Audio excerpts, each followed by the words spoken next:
অনেকদিন পর নিজেকে নিয়ে কিছু কথা লিখলাম।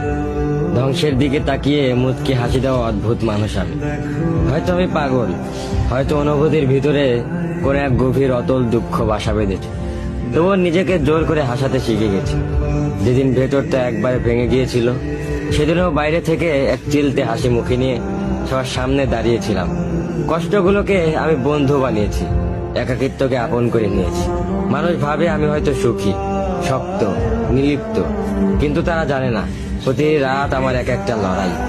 নিজেকে নিজেই বুঝিয়ে রাখি তুই ভালো আছিস, অথচ আমি জানি আমি ভালো নেই।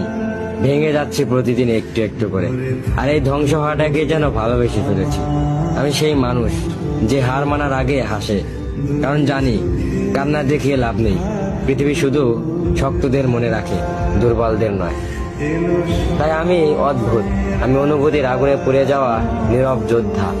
আমার জীবন কোনো সুখের গল্প নয়, এটা নিঃশব্দ বিপ্লব, যেখানে হাসির আড়ালে লুকানো থাকে হাজারো না বলা কথা, ভাঙা স্বপ্ন, হারিয়ে যাওয়া আমি।